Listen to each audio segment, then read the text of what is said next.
This is it, guys. Finally, matatry ko na yung Get Ready With Me Summer Collection. Ang dami silang nirelease. Meron silang mga brow gel and brow laminate. They have highlighters, contour sticks, bronzer sticks, and meron silang lip balms for this summer. So, without any further ado, let's try these bad boys out. Alright, so I'm completely barefaced right now and I'm ready to try out yung Get Ready With Me Summer Collection. And the first product na itatry ko ay yung kanilang Browlift. So this is a dual-ended product. So we have on this side yung grooming gel nila, and on the other side, the one with the longer handle ay yung kanilang laminate side. So yung recommendation ng Get Ready With Me is gamitin yung kanilang brow lift on bare skin. Because kailangan mo siyang i-press onto your skin yung brows mo to be able to get that laminate brow results. And you won't be able to do that if meron ka ng foundation and powder on top of your skin. Sorry, hindi pala you're not able to do it.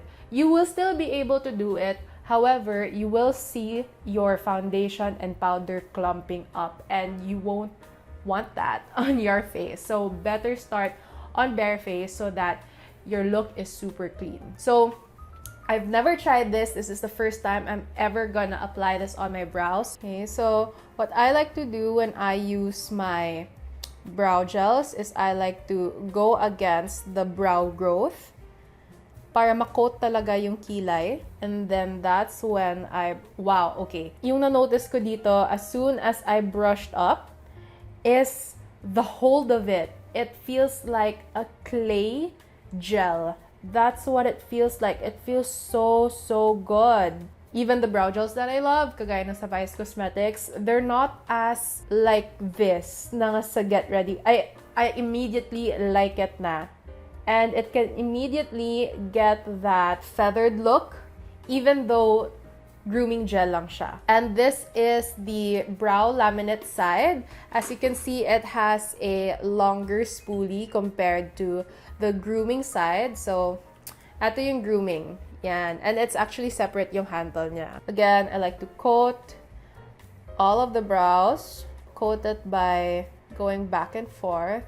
And then comb it upwards. So again, guys, the trick to get laminate brows is to press it very hard onto your skin. So grooming gel, you don't have to press it onto your skin, but sa laminate, you really have to press it onto your skin. And then after I combed it up, I like to brush it downwards so that it looks super neat.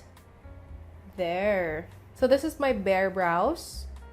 And ito naman yung brow laminate side. So yung mga sparse areas na yan, you can fill it in if you have brow pens. Yung na-notice ko lang sa brow lift nila na spoolie is medyo masakit lang siya. The bristles of this brush is just super hard. Parang medium hard yung level niya. But you can also use your fingers to press on the brows onto your skin para it's not that sakit.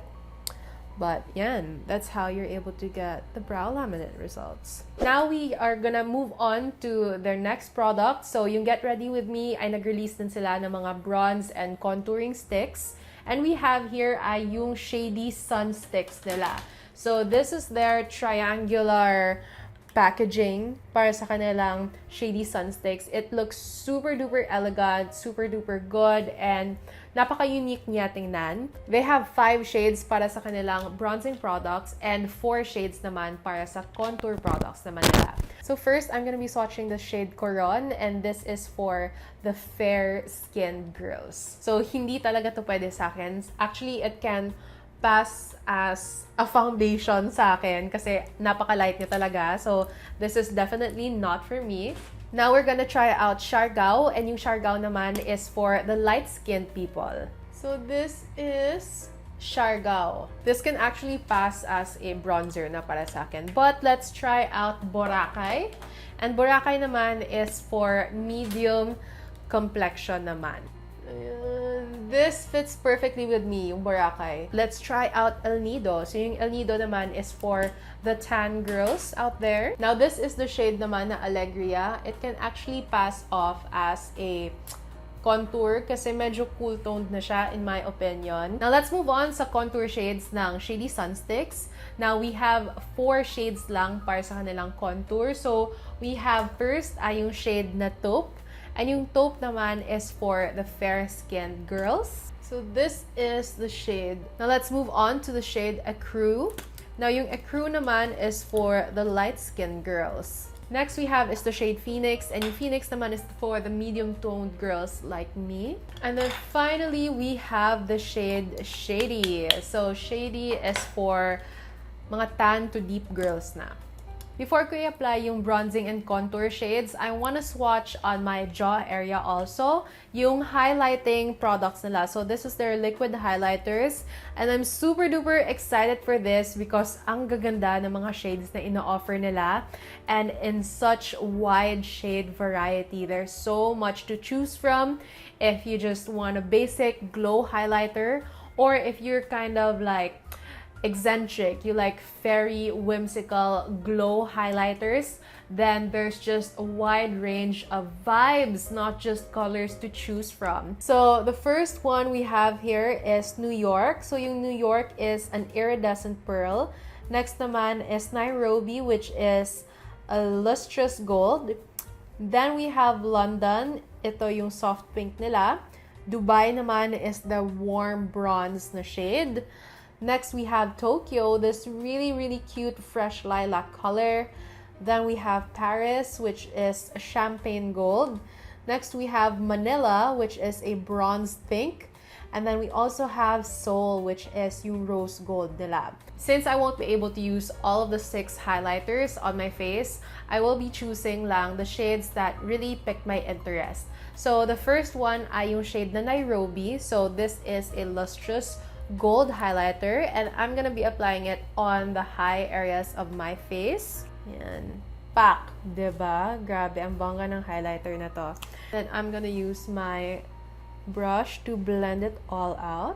Instant, natural looking glow right there. Compared to this side, it looks a little bit flat, but this one looks radiant na. Alright, for my blush, I'm gonna be mixing 3 shades. So 2 ay from the Glow Tints, and the other one ay yung Milk Tint siya. So the blush from the Milk Tint ay yung shade the Material Girl, and then for the Glow Tints, we have yung shade the Manila and Dubai, and I'm gonna be mixing them up to get that perfect beach blush look. Material Girl, it looks like a hot bubblegum pink siya, and I'm gonna tone down that pink with the shade Manila and Dubai. So as you can see guys, yung Material Girl is not that bright anymore because minix in ko yung Manila and Dubai to tone it down. Then I'm gonna apply it here on the apples of my cheeks. Yes, on this side as well. And then also go through the bridge of your nose so that it looks a little bit sunburnt. Then also go through the rest of your face rin to be able to get that realistic beachy look. Alright, now that I'm able to add my luminous blush na with the help of the Glow Tints, it's time to bronze up and contour up my face. For the bronzer, I'm gonna be using the shade Boracay, and for the contour, I'm gonna be using the shade Phoenix. Yung contour, ifo-focus ko lang siya sa cheekbone area ko, not on the rest of my face, because eto lang yung area na gusto ko lagyan ng shadows. So a few comments lang guys. What I can notice is yung bronzer and contour in person, it looks super duper natural, na parang I just got this natural inborn bronze that I have. It feels like I woke up like this na kind of bronzer and contour. But on camera, parang hindi masyado kita yung effect. Napaka-subtle lang niya, but it's there.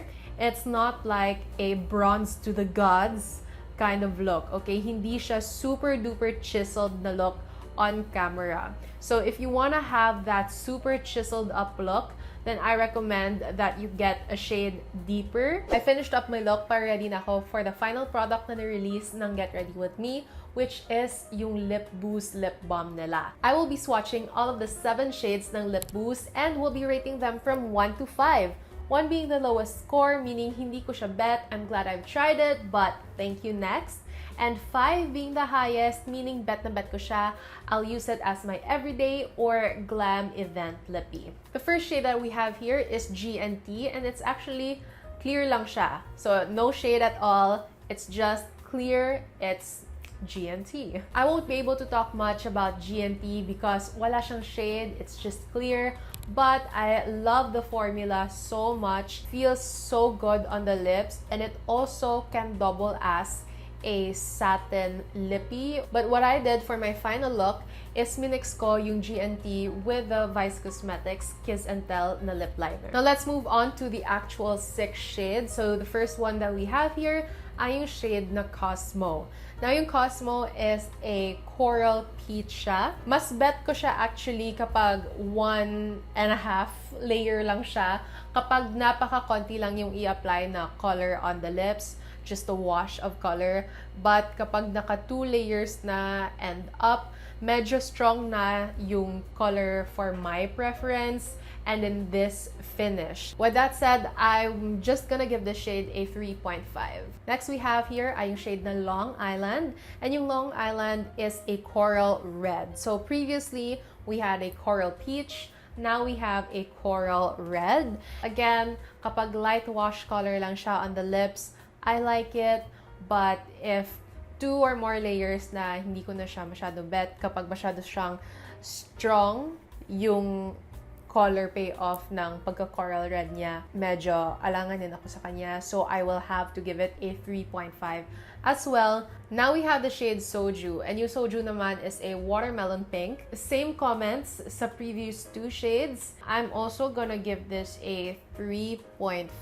Now we have the shade Pink Moscato. So yung Pink Moscato is a medium blush pink according to their PR. And for this shade, I'm also gonna give it as well a 3.5. Next we have is the shade Manhattan. And for this shade, I'm gonna give this a 3.5. This shade is a burnt rosewood. However, parang similar siya sa previous shades. And I'm gonna explain this after the last shade. Finally, we have the shade Tequila, which is a deep burgundy plum. And I like this shade a lot, but even though I like it, I know that I won't be sporting it as an everyday nor a glam lippy. So I'm gonna give this a 2. So the reason why same lang yung rating ko for all of the shades, 3.5, is because all of the shades look pretty similar in my opinion. Parang wala siyang masyadong variations that I can differentiate all the 6 shades. Except siguro yung shade na Tequila. Ito talaga yung pinaka parang ibang-iba talaga sa akin. But the rest of the other 5 shades, they look quite similar to each other. Parang it's dancing around the warm tone shade range, if not medyo medium or neutral. For my final thoughts, isa-isahin natin yung mga products na release ng Get Ready With Me para sa kanilang summer collection. So, yung first product na tinry ko kanina ay yung Browlift nila. And yung Browlift is for 399 pesos, basically 400 pesos siya. Even though it is pricey. Okay, let's just say it. It is pricey, but you're getting your money's worth with this one. Also, you're supporting local, you guys. And not konti lang talaga sa local beauty market natin yung makaka-pull off ng ganitong klaseng hold for a brow gel.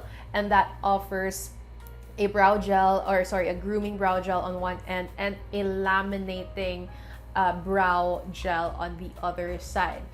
I think GRWM pa lang yung nakapag-pull off ng ganyan because ang dami na akong na-try na brow gels here in our local beauty industry, but wala talaga, guys. Even though yung Vice Cosmetics, I love that brow gel so much, yung hold niya is not that long-lasting compared dito sa brow gel or brow lift ng GRWM. So this one holds so much better. Next product that we have to pass a verdict on ay yung glow tints nila, and this is their multi-use highlighters.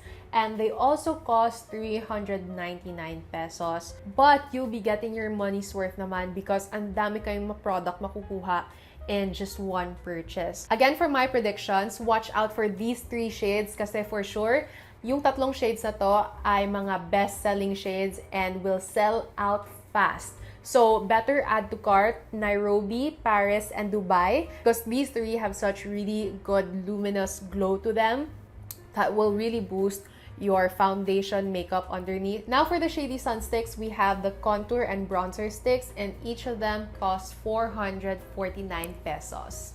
Maganda yung Shady Sunsticks because even though it is a cream stick product, it doesn't feel super duper greasy on the face because of its velvety matte finish. If you do decide to get the contour stick, I highly recommend that you pair it up with a bronzer stick.